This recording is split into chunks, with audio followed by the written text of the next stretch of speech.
함께 나눌 하나님의 말씀은 마태복음서 23장 13절에서 24절까지의 말씀입니다. 마태복음 23장 13절에서 24절까지의 말씀, 저와 여러분이 한 절씩 교독하겠습니다. 율법학자들과 바리새파 사람들아, 위선자들아, 너희에게 화가 있다. 너희는 사람들이 들어오지 못하도록 하늘나라의 문을 닫기 때문이다. 너희는 자기도 들어가지 않고 들어가려고 하는 사람도 들어가지 못하게 하고 있다. 너희에게 화가 있다. 너희는 경건하지 않는 사람을 만나려고 나라와의 길을 찜을하니다가 나같이 하나님은 그를 너희보다 대단하고 못된 신에게 주어진 걸 너희에게 때문이다. 눈먼 인도자들아, 너희에게 화가 있다. 너희는 말하기를 누구든지 성전을 두고 맹세하면 아무래도 좋으나 누구든지 성전에 금을 두고 맹세하면 지켜야 한다고 한다.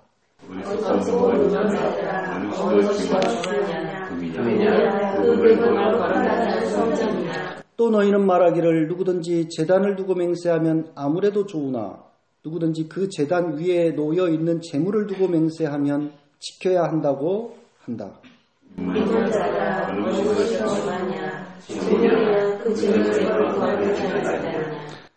제단을 두고 맹세하는 사람은 제단과 그 위에 있는 모든 것을 두고 맹세하는 것이요.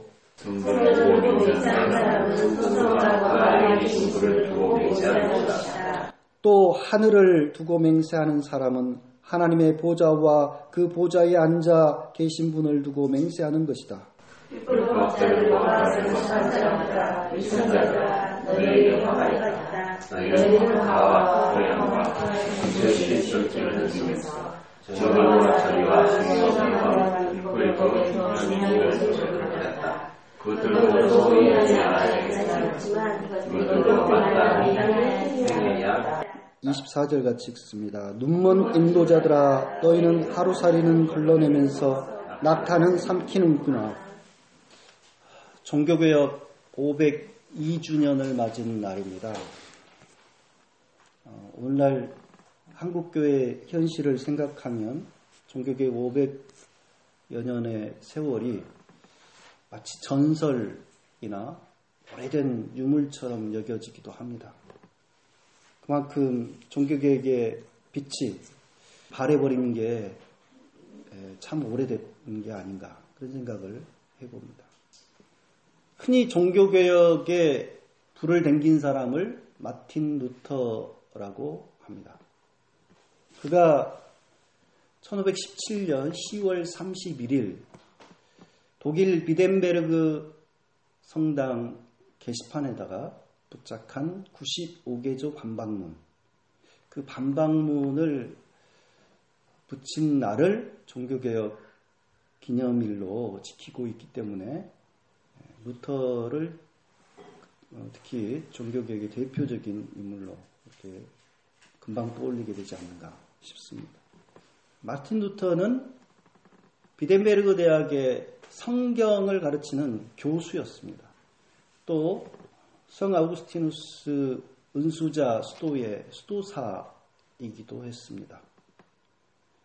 그가 대대적인 종교개혁을 하겠다라는 마음으로, 대단한 어떤 그 결심으로 95개조 반박문을 게시판에 부착한 것은 아니었습니다. 그때 당시에 대학에서는 어떤 토론할 만한 논제들이, 거리가 있을 때 그렇게 게시판에다 부착하고 그걸 가지고 뭐 토론을 누가 걸어오면 같이 토론도 하고, 그게 자연스러웠던 시대입니다. 그런데 그 95개조 반박문, 그러니까 루터가 자신이 성경을 연구하고 신앙 양심으로 이거는 잘못된 거 아니냐, 이건 틀렸다라고 지적한, 그러니까 교황청의 면죄부 강매 등을 비롯한 많은 사항들, 그게 민중에게 널리 알려지게 되었고 엄청난 반향을 낳았습니다. 이게 또 인쇄술이 딱 그때 그 발명이 돼가지고 그 시기에 널리 확 삽시간에 퍼진 측면도 있어요. 이게 아무리 대단한 내용이 있다고 할지라도 민중에게 전달이 안 되면요. 전혀 그게 아무런 반향을 낳을 수가 없죠. 근데 마침 정말 하나님께서 그 시기에 그 인물을 내신 건지 아무튼 기술까지 그게 딱 결합이 되면서 정말 루터도 생각할지 못했던 놀라운 일이 벌어졌습니다.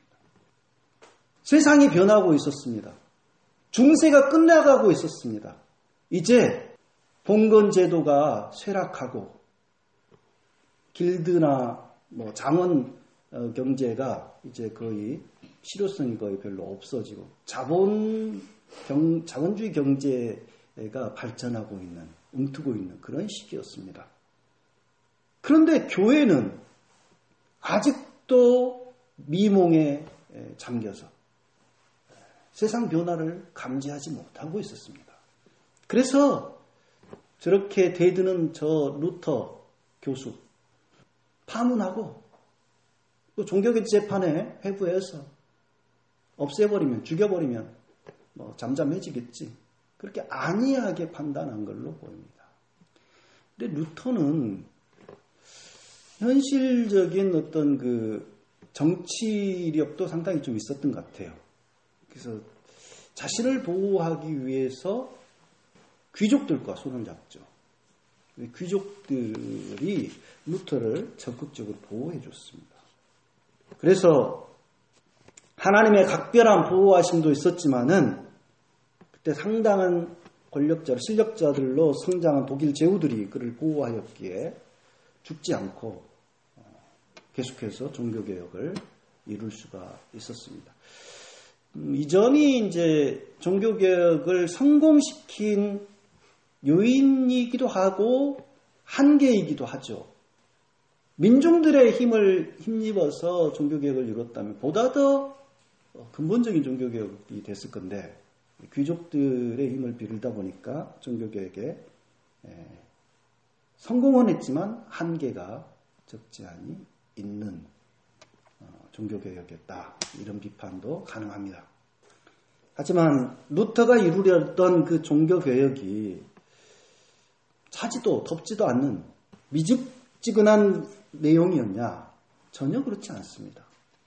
그의 주장들을 지금 오늘 500여 년이나 지난 시대에 읽어봐도요. 굉장히 그 급진적인 내용들이 적지 않습니다.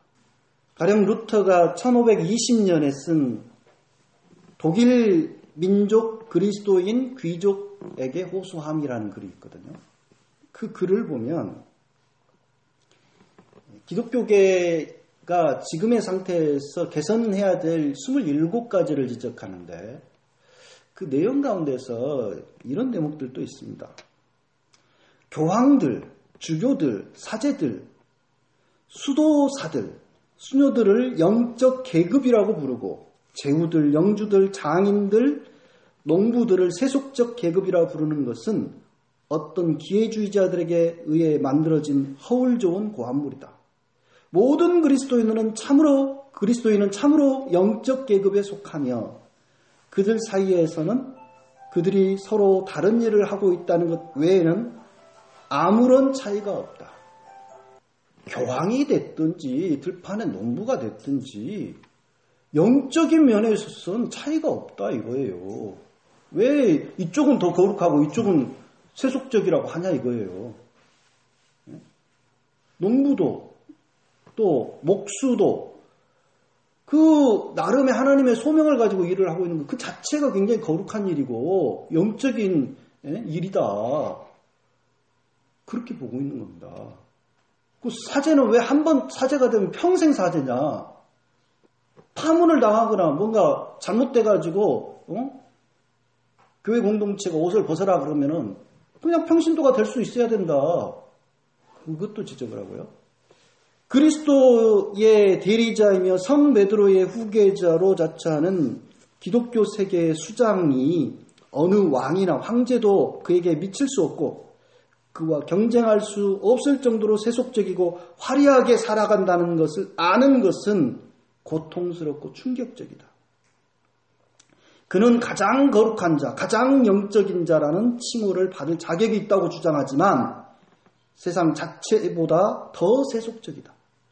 가장 힘있는 왕들도 한 겹의 면류관을 쓰는데 교황은 삼중 면류관을 쓴다.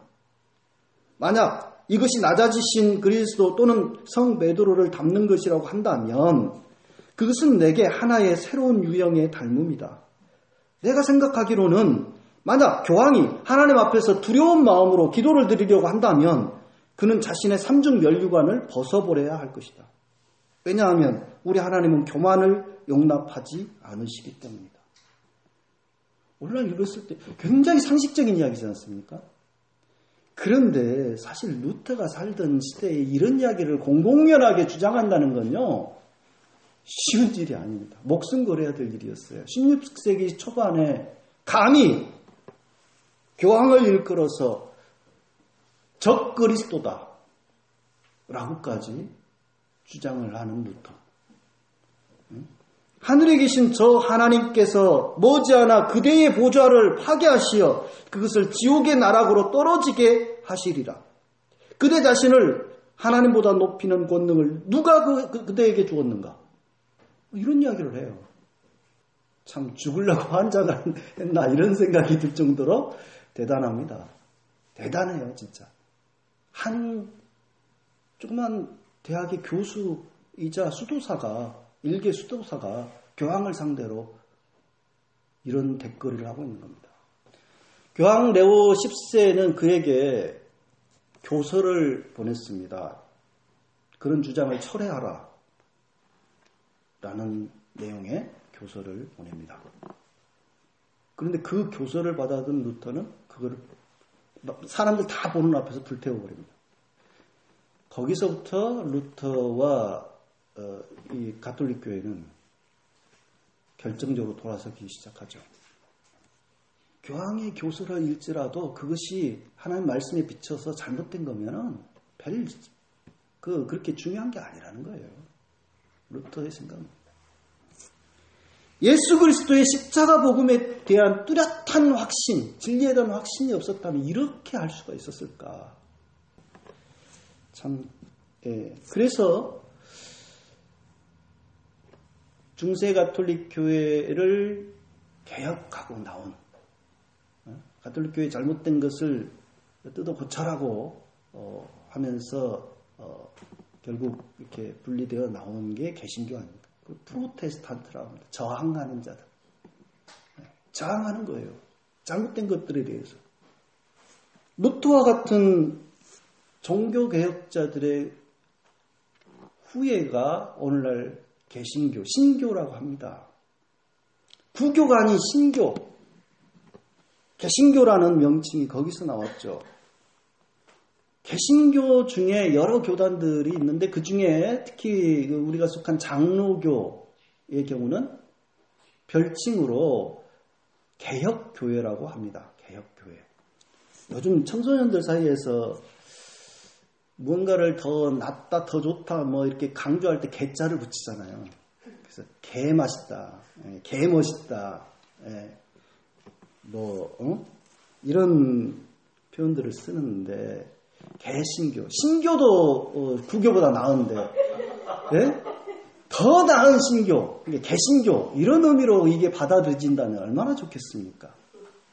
그런데 그게 아니고 오늘 한국교회 현실을 보면은 개신교라고 부르지 않고 뭐라고 불러요? 사람들이 개독교라고 부르고 있잖아요. 얼마나 창피할 노릇입니까? 그만큼 개혁교회가 아닌 개악교회가 지금 되어 있는 개신교의 모습이 아닌가 싶습니다. 개혁교회라고 말로는 하는데 개신교회에서 개혁을 찾기가 어려운 현실입니다. 개혁이 실종되어 있어요. 종교개혁은 다들 기념합니다. 하지만 그 개혁 정신이 더 중요한 거잖아요. 방금 말씀드린 루터와 같은 그런 기백, 교황이 됐든 왕이 됐든 누구가 됐든 간에 복음의 진리를 부르짖으면서 당신 이 말씀과 너무 어긋난 있다. 당신들의 주장이 틀렸다. 라고 과감하게 외칠 수 있어야 되는데 오히려 그러한 개혁의 몸부림은 잘 보이지 않고 퇴행적인 모습들이 눈에 띄는 그러한 추세에 있어서 참 안타까운 현실입니다. 오죽하면 한국 교계의 한 원로 장로는 한국 교회는 중세 가톨릭 교회보다 더 타락했다. 그런 탄식까지 한 바 있습니다. 개신교회에서 개혁을 실종되어 버린 그 개혁 정신을 회복하고 되찾아야 될 시기에 우리가 살고 있습니다. 많은 그리스도인들이 마태복음에 나오고 있는 팔복에 대해서는 익숙합니다. 찬양까지 만들어져가지고 팔복 많이들 이야기를 하고 그렇습니다. 그런데 마태복음에 7화가 있다는 사실은 잘 알지 못합니다. 팔복보다 훨씬 길게 자세하게 나오고 있는데도 불구하고 7화가 어디에 있는지 또 그 내용이 무엇인지 알고자 하지도 않습니다. 똑같은 예수님의 말씀입니다. 그럼에도 불구하고 사람들이 복을 좋아해서 그럴까요? 화를 좀 너무나 예수님의 그 온유한 이미지하고는 너무나 달라서 그럴까요? 화를 선포하는 예수님의 모습. 이 7화가 나온 마태복음 23장 내용을 잘 읽어보면 예수님께서 뱀들아, 독사의 새끼들아, 너희가 어떻게 지옥의 심판을 피하겠느냐 하면서 아주 그야말로 격한 욕설까지 하시는 것을 볼 수가 있습니다. 얼마나 화가 나셨으면 이런 화를 선포하실까? 욕설까지 하면서. 이 내용들을 가만히 읽어보면 오늘날 교회 지도자들을 향한 말씀일 수 있기 때문에 많은 목회자들이, 설교자들이 이 본문을 가지고 설교하기조차 좀 꺼려하는 것이 아닌가도 싶어요. 예수님은 율법학자들과 바리새파 사람들에게 지금 7가지 화를 선포하십니다. 마태복음에 예수님께서는 율법에 대해서 굉장히 긍정적인 입장이십니다. 이 천지가, 온 천지가 없어지기 전까지 율법의 1.1획도 없어지지 않고 다 이루어질 것이다. 이 말씀이 바로 마태복음에 나옵니다. 또 하늘나라를 위하여 훈련받은 율법학자는 누구나 자기 국간에서 새 것과 낡은 것을 꺼내서 주는 집주인과도 같다 하면서 율법학자에 대해서 상당히 좀 긍정적으로도 보시기도 합니다. 또 큰 계명, 곧 하나님을 사랑하고 내 이웃을 내 몸과 같이 사랑하라 라고 하는 그 예수님의 가르침, 율법과 선지자의 강령이라고 하신 그 가르침을 물은 사람도 어떻게 무엇이 가장 큰 계명입니까? 라고 물은 사람도 율법학자였죠. 이 율법학자가 나름 마태복음 상당히 중요한 사람들입니다. 그럼에도 불구하고 예수님께서 바리새파 사람들과 율법학자들에 대해서 아주 저주스러운 이 화를 집중적으로 선포하고 계십니다. 예수님의 적대자들은 율법학자와 바리새파 사람들만 있는 게 아니지 않습니까? 사두개인들도 있고 대제사장들도 있고 제사장들도 있고 다 있습니다. 장로들도 있고요. 그런데도 불구하고 바리새파 사람들과 율법학자들에 대해서 화를 계속 선포하시지 않습니까? 왜 그럴까? 그것은 그들에게 그만큼 기대하신 게 있었는데 그 기대를 크게 저버리고 실망스러운 너무나 하나님 보시기에 충분히 깨달을 수 있는 지혜가 있는 자들인데도 불구하고 뭇 백성들을 엉뚱한 잘못된 길로 인도하는 대표적인 자들이기 때문에 그러지 않았을까 싶습니다. 그래서 예수님께서는 그의 제자들과 사람들에게 말씀하십니다. 너희는 율법학자들과 바리새파 사람들이 가르치는 것은, 말하는 것은 다 무엇이든지 행하고 지켜라. 그러나 그들의 행실만큼 따르지 말아라. 그들은 말만 하고 행하지는 않는다. 그렇게 말씀하십니다. 그들이 말하는 것은, 가르치는 것은 내용은 크게 문제가 없다는 거예요. 근데 그들의 말과 행실이 따로 놀고 있다는 거죠. 이중적이다. 위선자들이다라고 하는 것을 계속해서 오늘 말씀에서 이야기를 하고 있습니다. 율법학자와 바리새파 사람들아, 너희들은 위선자들이다. 눈먼 인도자들이다. 계속해서 그렇게 말씀하십니다. 율법학자와 바리새파 사람들의 7가지 죄악은 이렇습니다. 그들은 다른 사람들이 천국에 들어가지 못하게 문을 닫는 짓을 하고요. 또 개종자를 타락시켜서 자기들보다 몇 배나 더 지옥의 자식이 되게 만들고, 본말이 전도된 맹세를 하게 하고, 또 겉으로는 깨끗한 척하지만은 속으로는 탐욕이 가득하고, 겉으로는 경건한 채에도 속에는 온갖 더러운 것들이 가득하고, 하나님이 보낸 애언자들을 영접지 않고 죽이는 짓을 그치지 않는다 라고 하는 것입니다. 그리고 사소한 것을 오히려 더 중요하게 여기고 중요한 것을 놓치는 그런 짓들을 한다. 그래서 그들을 눈먼 인도자라고, 위선자라고 거듭 말씀하시는 겁니다. 오늘 말씀 끝에 보면은 예수님께서 그들을 뭐라고 하십니까? 하루살이는 걸러내고 낙타는 삼키는 짓을 한다라고 말씀하십니다. 율법에 4발로 걷는 날개 달린 벌레는 너희가 모두 피해야 된다, 이렇게 규정되어 있습니다. 그러니까 먹을 수 있는 음식과 먹지 말아야 될 음식을 레위기가 이제 규정하고 있는데, 그 중에서 4발로 기는 날개 달린 벌레들, 그 중에 제일 작은 게 하루살이에요. 네, 제일 작은 게. 네. 그래서 하루살이는 피해야 할 부정한 벌레 중에 대표적인 가장 작은 존재입니다. 그런데 그 하루살이는 잘 걸러내요. 뭐 음료수나 이런 데서 잘 걸러내는데, 낙타는 잘도 삼킨다. 여러분, 낙타는 먹어도 되는 음식입니까? 먹지 말아야 될 음식입니까? 성경에서 뭐 지금 우리야 뭐 그게 걸리는 것이 없지만은, 유대인들이 봤을 때 기준은 되새김질을 하느냐 안 하느냐, 굽이 갈라졌느냐 안 갈라졌느냐, 이게 중요한 거예요. 근데 낙타의 경우는 되새김질을 합니다. 근데 굽이 어떻게 돼 있어요? 안 갈라져 있어요. 그러니까 먹어서는 안 되는 거예요. 낙타가 얼마나 큽니까? 하루살이에 비해서 수천 배는 크죠.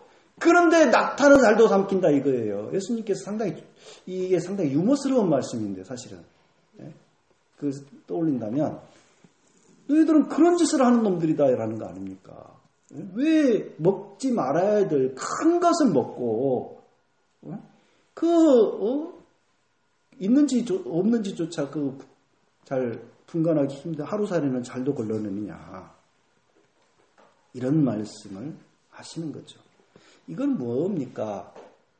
백성들 가운데, 가난한 서민들 가운데 말이에요, 하루 먹고 살기 위해서 안식일에도 나가서 일을 할 수밖에 없는 처지에 있는 사람들, 예를 들면 나가서 일을 했어요.